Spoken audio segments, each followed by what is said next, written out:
வணக்கம். நாம இன்னைக்கு பார்க்க போற இந்த உரைக்கான நமது ஆழமான அலசலுக்கு உங்களை வரவேற்கிறோம். நம்மிடம் இன்னைக்கு இயேசு தரும் கிருபையின் நேரம் அப்படிங்கிற தலைப்புல ஒரு உரை இருக்குது.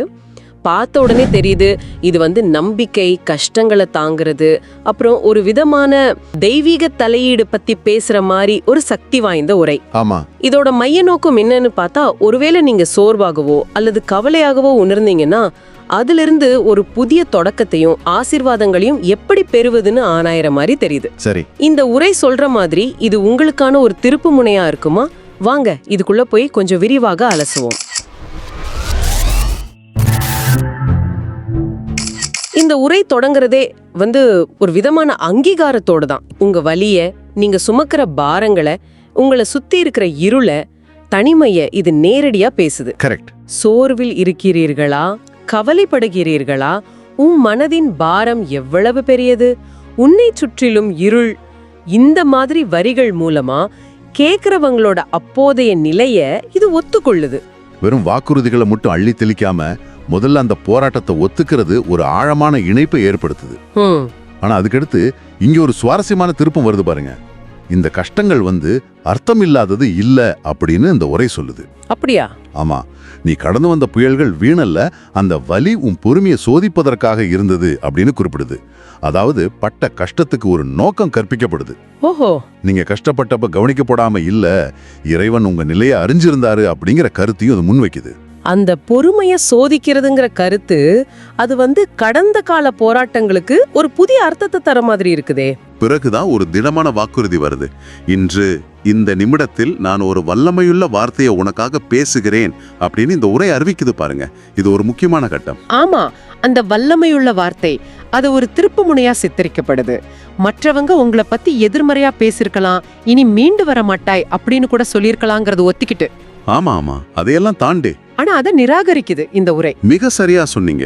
இது மனித வார்த்தைகளுக்கும் தெய்வீக வார்த்தைக்கும் நடுவுல ஒரு தெளிவான வேறுபாட்டையும் ஒரு அதிகார படிநிலையை நிறுவுது. மனித வார்த்தை உன் வாழ்க்கையை தீர்மானிக்குமா, என் வார்த்தை மட்டுமே உன் எதிர்காலம் அப்படின்னு திட்டவட்டமா சொல்லுது. இதன் மூலமா மத்தவங்களோட கணிப்புகள், தீர்ப்புகள், அவநம்பிக்கையான பேச்சை விட ஒரு உயர்ந்த சக்தியோட அறிவிப்புக்கு தான் அதிக பலம் இருக்குன்னு இந்த உரை உறுதியா நம்புது. அதிகார மையத்தை மனிதர்கிட்ட இருந்து தெய்வீகத்துக்கு மாத்துது. சரி, அப்படியானால் அந்த வல்லமையுள்ள வார்த்தை அது என்ன மாதிரியான குறிப்பான மாற்றங்களை கொண்டு வரும்னு இந்த உரை விவரிக்குது. இது வெறும் பொதுவான நம்பிக்கையா, இல்லாம சில குறிப்பான வாக்குறுதிகளை கொடுக்குதே? ஆம், ரொம்ப குறிப்பாவே சில விஷயங்களை சொல்லுது. உதாரணமா, அற்புதத்தின் கதவுகள் திறக்கப்படுகின்றன அப்படின்னு சொல்லுது.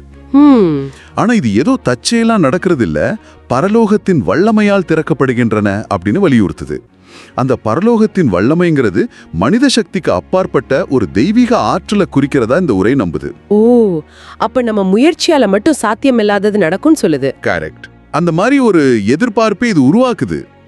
இது மனித ஆற்றலோட எல்லையை தாண்டின ஒரு செயல்பாடு பத்தினது. இன்னும் வேற என்னென்ன குறிப்பிட்ட மாற்றங்கள் வருது? எதிரிகள் பத்தி ஒரு குறிப்பு வருதே. ஆமா, அது கவனிக்க வேண்டியது. உன் எதிரிகள் உனக்கு தோண்டின குழி அவர்களுக்கே வலையாக மாறும் அப்படின்னு சொல்லுது. இது ஒரு மாதிரி கவித்துவ நீதியை போல கேக்குது இல்ல? ஆமா. அதாவது உங்களுக்கு எதிராக செஞ்ச சூழ்ச்சிகள் அல்லது தீய எண்ணங்கள் செஞ்சவங்களுக்கே கடைசியில தீங்கா முடியுங்கிற ஒரு எதிர்பாராத திருப்பத்தை இது சுட்டி காட்டுது. இது கேட்கறவங்களுக்கு ஒருவித பாதுகாப்பையும் நியாயம் கிடைக்குங்கிற நம்பிக்கையும் கொடுக்க முயற்சி பண்ணுது. தனிமை, பயம், இந்த மாதிரி உணர்வு ரீதியான போராட்டங்கள் பத்தியும் பேசுதே. நிச்சயமா, உன் தனிமை முடிந்தது, உன் பயம் விலகியது அப்படின்னு நேரடியா உறுதியளிக்குது.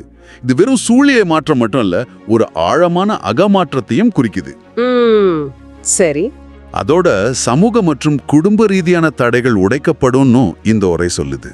பொய் குற்றச்சாட்டுகள் இன்று நீக்கப்படுகின்றன, உன் தலைமுறையில் இருந்த சாபங்கள் உடைக்கப்படுகின்றன அப்படின்னு சொல்லுது.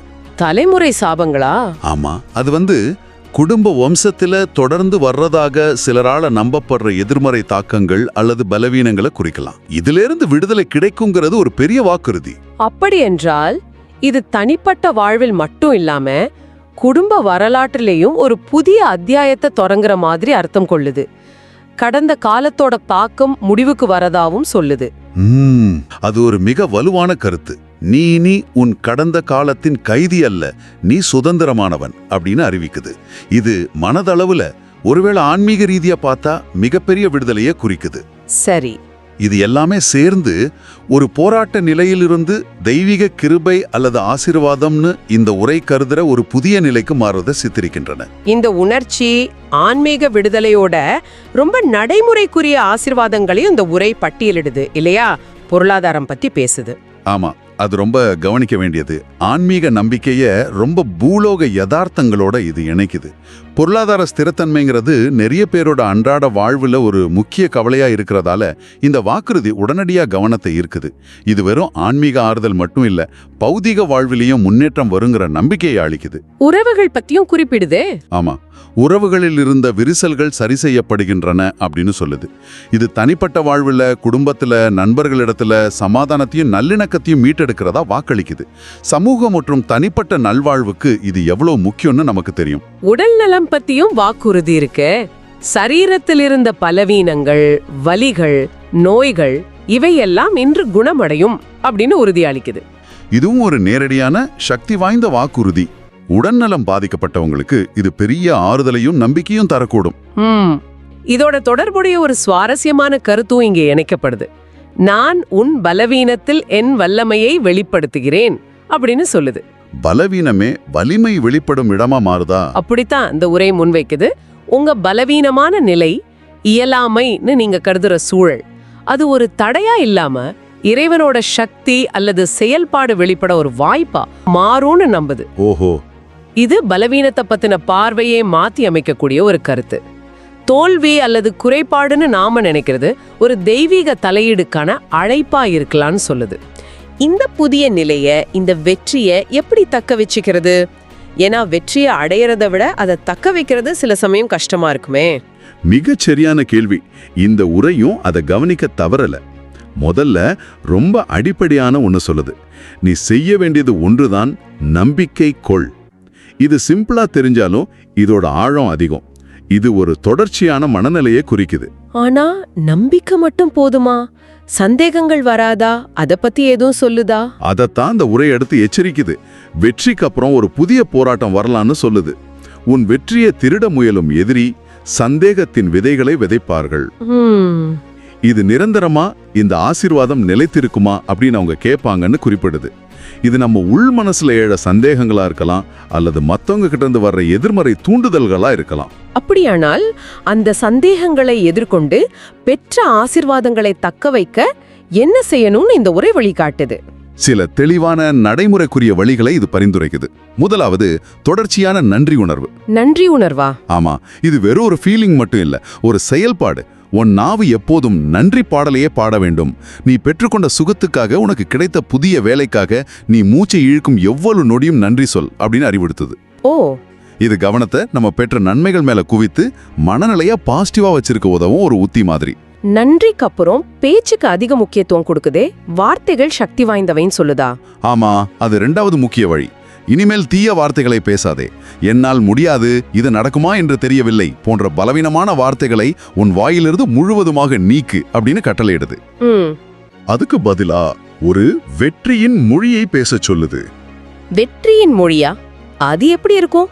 நான் ஆசீர்வதிக்கப்பட்டவன், எனக்கு அனைத்தும் சாத்தியமே என்று பேசு அப்படின்னு ஊக்குவிக்குது. இது வெறும் செல்ஃப் அஃபர்மேஷன் மட்டும் இல்ல. அப்புறம் நீ பேசும் ஒவ்வொரு வார்த்தையும் உனக்கான புதிய கதவுகளை திறக்கும் சாவியாக இருக்கட்டும் அப்படின்னு சொல்லுது. இதன் மூலமா வார்த்தைகளுக்கு ஒரு கிரியேட்டிவ் பவர் இருக்குன்னு இந்த உரை நம்புது. உங்க பேச்சு உங்க யதார்த்தத்தை வடிவமைக்கவும் புதிய வாய்ப்புகளை ஈர்க்கவும் உதவுங்கிற ஆழமான கருத்து இது முன்வைக்குது. அடுத்த மூணாவது வழி என்ன? புதிய அடையாளத்தை முழுமையா ஏத்துக்கிறது. இது ரொம்ப முக்கியம். நீ யார் என்ற உன் அடையாளம் இப்போது மாறிவிட்டது. நீ வெற்றியாளன் அப்படின்னு அறிவிக்குது. வெற்றியாளன்? ஆமா, இது வெறும் ஒரு பட்டப்பெயர் இல்ல. கடந்த கால தோல்விகள், போராட்டங்கள் இதையெல்லாம் வச்சு உங்களை நீங்களே வரையறுத்துக்காம இந்த புதிய ஆசீர்வதிக்கப்பட்ட நிலையை வச்சு உங்களை பார்க்கும்படி கேக்குது. இந்த வெற்றியின் அங்கி அணிந்து முன்னேறி செல் அப்படின்னு சொல்லுது. வெற்றியின் அங்கியா? அதென்னது? அது ஒரு உருவகம், ஒரு புதிய மனப்பான்மை, ஒரு புதிய கண்ணோட்டம், ஒரு புதிய நடத்தை முறையை குறிக்குது. சரி, இறுதியா பயத்தை எதிர்கொள்றது பத்தியும் ஒரு குறிப்பு இருக்குது. ஆமா, ஏன்னா புதிய நிலைக்கு போனாலும் பயம் வரலாம். ஆனா அதை எதிர்கொள்ள தேவையான ஆற்றல் வழங்கப்படும் சொல்லுது. நான் உனக்கு அமைதியையும் தைரியத்தையும் கொடுத்திருக்கிறேன் அப்படின்னு இந்த உரை இறைவனோட சார்பா உறுதி அளிக்குது. ஓகே, சுருக்கமா சொன்னா, தொடர்ச்சியான நம்பிக்கை, செயல்ல வெளிப்படுற நன்றி, நேர்மறையான மற்றும் சக்தி வாய்ந்த பேச்சு, புதிய வெற்றியாளர் அடையாளத்தை ஏத்துக்கிறது, அப்புறம் தெய்வீக துணையோட பயத்தை எதிர்கொள்றது, இதுதான் வெற்றியை தக்க வைக்கிற வழிகளா இந்த உரை முன்வைக்குது. இதெல்லாம் கேட்கும்போது இது ரொம்ப தனிநபர் சார்ந்த மாற்றமாவும் ஆசீர்வாதமாவும் தெரியுது.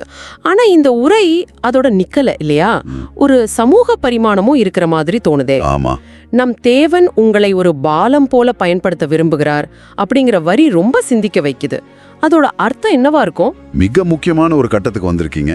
இது தனிப்பட்ட வெற்றியை தாண்டின ஒரு நோக்கத்தை பத்தி பேசுது. நீங்க பெற்ற இந்த மாற்றம், இந்த ஆசீர்வாதம் உங்களுக்காக மட்டும் இல்ல, அது மற்றவர்களுக்கு பயனளிக்கிற ஒரு கருவியா மாறணுங்கிறது தான் இதோட பொருள். உங்க அனுபவங்கள், குறிப்பா நீங்க கடந்து வந்த போராட்டங்கள், இப்போ மற்றவங்களுக்கு உதவவும் அவங்களுக்கு நம்பிக்கை ஊட்டவும் ஒரு பாலமா செயல்படணும்னு இந்த உரை அழைக்குது. ஓ, பாலமா? ஆமா, இது ஒரு விதமான சமூக பொறுப்புணர்வை குறிக்குது. நமக்கு கிடைச்சதை மற்றவங்களோட பகிர்ந்துக்கணுங்கிற எண்ணம். அப்படியானால் அந்த பாலமா எப்படி செயல்படுறது? இந்த ஆசீர்வாதத்தை பயன்படுத்த இல்லனா பகிர என்ன வழிகளை இந்த உரை முன்வைக்குது? 2 முக்கிய வழிகளை இது குறிப்பிடுது. முதலாவது, செயல் மூலம் பகிர்தல். ரொம்ப பிராக்டிக்கலான வழி. சரி, உன் ஆசீர்வாதத்தை பங்கிடு. ஒரு காலத்துல நீ எந்த துயரத்தால் பாதிக்கப்பட்டாயோ அதே துயரத்துல இன்னைக்கு இருக்கிற ஒருவரை நீ சந்திக்கும் போது உன் கையை நீட்டு, நம்பிக்கையை ஊட்டு அப்படின்னு அறிவுறுத்துது. அதாவது நம்ம கடந்த கால வலியே எதிர்காலத்துல மத்தவங்களுக்கு உதவும் கருவியா மாறுது. 2வது வழி என்ன? 2வது வழி வார்த்தை மூலம் பகிர்தல். இது சாட்சி கூறுதல் அப்படின்னு பொதுவா சொல்லுவாங்க. ஓ, சாட்சி சொல்றதா? ஆமா, உன் வாழ்வில் நடந்த அதிசயங்களா மறைக்காத, பயம் இல்லாம ஆனா பணிவுடன் உன் சாட்சிய பேசு அப்படின்னு ஊக்குவிக்குது. இது வெறும் சுய தம்பட்டம் இல்ல. ஏன் அப்படி சொல்றீங்க? ஏன்னா நீ மௌனமாக இருக்கும் ஒவ்வொரு நொடியும் உன் ஆசீர்வாதத்தின் சுடர் மங்குகிறது. உன் வார்த்தைகளில் என் வல்லமை வெளிப்படும் அப்படின்னு சொல்லுது. உங்க அனுபவத்தை பகிர்றது மற்றவங்களுக்கு இது சாத்தியம்ங்கிற நம்பிக்கையை அளிக்கும். ஒருவேளை அவங்களும் அதே மாதிரி மாற்றத்தை அனுபவிக்க தூண்டுங்கிற கருத்தை இது முன்வைக்குது. ஆஹா, செயல் மூலமாவும் வார்த்தை மூலமாவும் இந்த ஆசீர்வாதத்தை பகிரணும். இது எதிர்காலத்தை பத்தின நம்ம பார்வையையும் மாத்திக்க சொல்லுது போல தெரியுதே. குறுகிய எல்லைகளை விட்டு வெளியே வர சொல்லுது. ஆமாம், அது ரொம்ப சக்தி வாய்ந்த அழைப்பு. உன் பார்வையை உயர்த்து, பழைய குறுகிய எல்லைகளை விட்டு வெளியே வா அப்படின்னு சொல்லுது. என்னால் முடியாது என்று நீ நினைத்த பெரிய இலக்குகளை நோக்கி உன் சிந்தனைகளை திருப்பு அப்படின்னு ஊக்குவிக்குது. முன்னாடி சாத்தியமில்லைன்னு நினைச்ச விஷயங்களை கூட இப்போ சாத்தியமா கருதி பெரிய கனவுகளை காணவும் புதிய சாத்தியக்கூறுகளை ஆராயவும் இது தூண்டுது. நான் உனக்கு புதிய தரிசனங்களை கொடுப்பேன் அப்படின்னு இறைவனோட வழிகாட்டுதலையும் இது வாக்களிக்குது. இது தனிப்பட்ட வளர்ச்சிக்கும் சுய திருப்தியை தாண்டி ஒரு பெரிய நோக்கத்தை நோக்கி போறதுக்கும் ஒரு அழைப்பு. உங்க வாழ்க்கை ஒரு பெரிய திட்டத்தோட பகுதியா மாறுங்கிற எண்ணத்தை இது விதைக்குது. இந்த வெற்றி, இந்த புதிய நிலை வரும்போது மத்தவங்க கிட்ட இருந்து பொறாம மாதிரி எதிர்மறை உணர்வுகள் வரலாமே, அதை எப்படி அணுகணும்னு இந்த உரை சொல்லுது. அது பத்தியும் பேசுது. உன்னிடத்தில் பொறாமை கொண்டவர்கள் தலை குனிவார்கள் அப்படின்னு சொல்லுது. ஆனா இத ஒரு பழிவாங்கிற வெற்றியா கருத வேண்டான்னு எச்சரிக்குது. உன் கையில் கிடைத்திருக்கும் இந்த கிருபை பழிவாங்குவதற்காக அல்ல, மாறாக அன்பை பரப்புவதற்காக கொடுக்கப்பட்டுள்ளது அப்படின்னு மிக தெளிவா சொல்லுது. இது ஒரு முக்கியமான வேறுபாடு. வெற்றிங்கிறது மத்தவங்கள தாழ்த்தவோ பழிவாங்கவோ இல்ல, மாறாக அன்பை வெளிப்படுத்தவும் ஒருவேளை மத்தவங்களையும் உயர்த்தவுமே தரப்பட்டிருக்குன்னு சொல்லுது. சரியா புரிஞ்சுக்கிட்டீங்க. இது அந்த பாலம்ங்கிற கருத்தை மறுபடியும் வலுப்படுத்துது. நீங்கள் என் கைகளில் இருக்கும் ஒரு கருவி அப்படின்னு இது மறுபடியும் வலியுறுத்துது. உங்க நோக்கம் மத்தவங்களோட உயர்வா தெரியறதில்ல, மாறாக இறைவனோட அன்பையும் கிருபையையும், அதாவது தகுதி இல்லாதவங்களுக்கு கிடைக்கிற இரக்கம் அல்லது உதவிய உலகத்துல வழிபடுத்துற ஒரு கருவியா இருக்கிறதான்னு இந்த உரை நம்புது. இது தனிப்பட்ட ஆசீர்வாதத்திலிருந்து ஒரு சேவை மனப்பான்மைக்கு கவனத்தை திருப்புது. ஆக இந்த முழு உரையும் ஒரு பயணத்தை விவரிக்குது. இருள், வலி, கவலைங்கிற தொடக்க புள்ளியிலிருந்து தெய்வீக வார்த்தை மற்றும் தலையீடின் மூலமா விடுதலை, ஆசீர்வாதம், வெற்றிங்கிற நிலைக்கு வர்றது. ஆமா. அப்புறம் வெறும் அடைஞ்சதோடு நிக்காம நம்பிக்கை, நன்றி, நேர்மறை பேச்சு, புதிய அடையாளம், பயத்தை எதிர்கொள்ற தைரியம், இதனாலெல்லாம் அந்த நிலையை தக்க வச்சுக்கிறது. கரெக்ட். இறுதியா அந்த ஆசீர்வாதத்தை தனக்கு மட்டும் வச்சுக்காம செயல் மற்றும் வார்த்தை மூலம் மத்தவங்களோட பகிர்ந்துக்கிட்டு ஒரு பெரிய நோக்கத்துக்காக வாழ்றது. அதுதான் இந்த பயணத்தோட ஒரு வரைபடம் மாதிரி. இந்த உரை கொடுக்கிற இறுதி ஊக்க வார்த்தைகளும் அதே தான் பிரதிபலிக்குது. தைரியமாக இரு, முன்னோக்கி பார், உன் எதிர்காலம் பிரகாசமானது. என் ஆசிர்வாதம் உன் குடும்பத்தின் அடுத்த தலைமுறைக்கும் கடத்தப்படும். இது ஒரு குறுகிய கால மாற்றம் மட்டும் இல்ல, ஒரு நீண்ட கால தலைமுறைகள் தாண்டின தாக்கத்தை ஏற்படுத்துற ஒரு வாழ்க்கை முறைக்கான அழைப்பு. இது கேட்கவே ரொம்ப ஊக்கமா இருக்குது. இந்த அலசலோட முடிவுல நீங்க யோசிக்கிறதுக்கு ஒரு கேள்வியை முன்வைக்கலாமா? நிச்சயமா. இந்த உரையின் மைய கருத்துக்கள்ல ஒண்ணு வெற்றியாளருங்கிற புதிய அடையாளத்தை ஏத்துக்கிறது. நீங்க சிந்திச்சு பாருங்க, இந்த வெற்றியாளருங்கிற அடையாளத்தை இந்த உரையோட வரையறையின்படி உங்க வாழ்வுல முழுமையா ஏத்துக்கிறதுங்கிறது உங்க அன்றாட கண்ணோட்டத்தை எப்படி மாத்தும்? நல்ல கேள்வி. நீங்க உங்களை பார்க்கிற விதத்தையும் மத்தவங்களோட உங்க உறவுகளையும் இது எப்படி பாதிக்க கூடும்? குறிப்பா உங்க செயல்களையும் வார்த்தைகளையும், ஏன் உங்க எண்ணங்களை கூட இது எந்தெந்த வழிகள்ல ஒரு மறுசீரமைப்புக்குள்ள கொண்டு வரக்கூடும்? இது ஆழமா சிந்திக்க வேண்டிய, ஒருவேளை வாழ்க்கைய மாற்றக்கூடிய ஒரு கேள்விதான். இந்த உரையையும் அதோட ஆழமான கருத்துக்களையும் எங்களோட சேர்ந்து அலசுனதுக்கு ரொம்ப நன்றி. மீண்டும் சந்திப்போம். நீங்கள் இன்னும் ஜீசஸ் ஃபேக்ட்ஸ் தமிழ் சேனலை சப்ஸ்கிரைப் செய்யவில்லை என்றால் இப்பொழுதே சப்ஸ்கிரைப் செய்யுங்கள். இந்த சேனலில் உள்ள முழு நீள ஆன்மீக பாட்காஸ்ட் எபிசோடுகளையும் பார்த்து மற்றவர்களுடன் ஷேர் செய்ய வேண்டும் என்று நான் கேட்டுக்கொள்கிறேன். இதன் மூலம் உங்களுடையும் உங்களை சுற்றி இருப்பவர்களுடையும் வாழ்க்கையில் தேவனுடைய அமைதி நிறைந்திருக்கட்டும்.